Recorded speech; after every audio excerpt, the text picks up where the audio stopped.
Kapag galit ka sa droga, ang sabi nila, magbantag ka.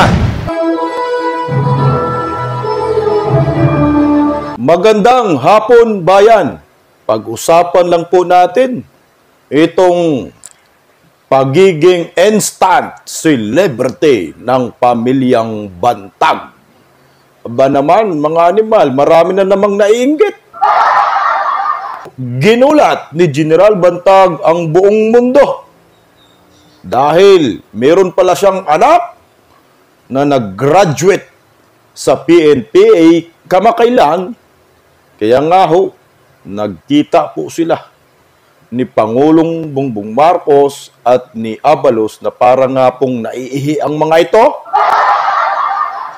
nang natawag po ang pangalan ng anak ni General Bantag at mismong si General Bantag ho ang umakyat sa stage. Nagulat nga po itong si Abalos at si Dayonyar. Sa totoo lang, hindi na po ito mapipigilan ang pagsikat ng pamilyang Bantag. At damay po talaga dito sa kasikatan ang mag-ina ni General Bantag. Kahit ayaw ni General Bantag aminin na sikat na ang kanyang pamilya, aba, ito na ho ang mga nakikita ng sambayanang Pilipino ngayon na talagang sikat na sila. Instant celebrity na ang pamilya nila. Tayo nga vlogger lang tayo. Minsan, naambunan pa tayo ng kasikatan ni DJ Bantag Aba, paano pa kaya kung ang sariling pamilya na niya ang pinag-uusapan? Aba, sikat din.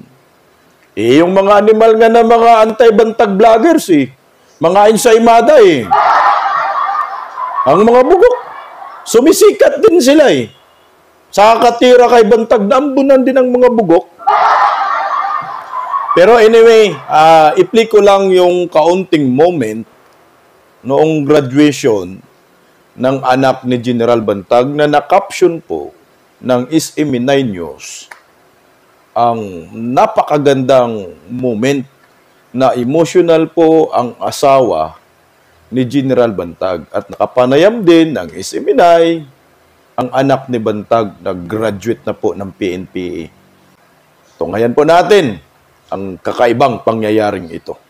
Po akong idol nun na mga nasa in-service, lalo na sa PFP po, dahil sa nagliligtas sila gamit yung physical na katawan. Pero why not PJMP like your father? Sa PJMP po kasi ang jurisdiction nyo is nasa loob lang po ng jail, which ang gusto ko po is nasa kulungan po ako at mga paglingkod sa bayan. Pasensya ka na, but I have to ask, are you still concerned with what happened to your father with regards to sa kaso? Ay, no comment na po ako sa regards sa father ko. Sa kanya naman po yung kung paano ang gagawin, alam niya naman po. So ano yung payo niya sa'yo? Wala naman po siyang sinabi, basta sabi niya lang, hindi ko kung ano yung nasa puso ko. Gawin ko ito. Sa totoo lang po, it is my own decision sa pagpasok sa PNP. Yung sinabi ko nga po kanina, bata pa lang po ako, kahit idolo ko lang po yung mga nag-service sa bayan.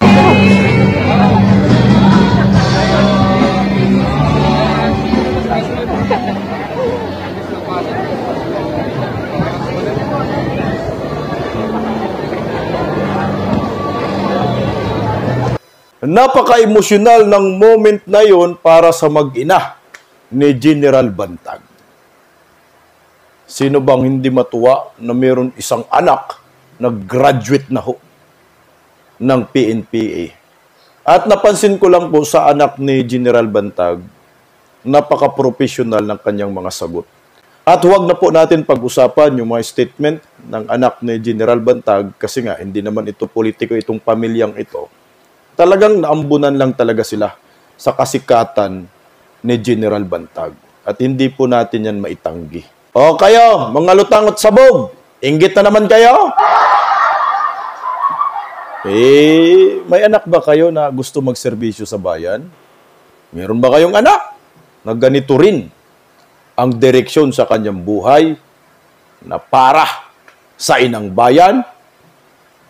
Baka nga po, meron din kayong anak Kaso nga lang po mahilig kumanta ng Mary Jane! Hay! Kayong mga animal, huwag po kayong mainggit. Wala pong gamot dyan. Hoy, bawasan nyo yung inggit nyo. Baka mabaliw kayo. Walang gamot dyan. Bayan, napatunayan na naman po natin dito sa Bisdak Pilipinas na talagang instant celebrity ang Bantag family. Bahala kayong mainggit at magkomento sa videong ito.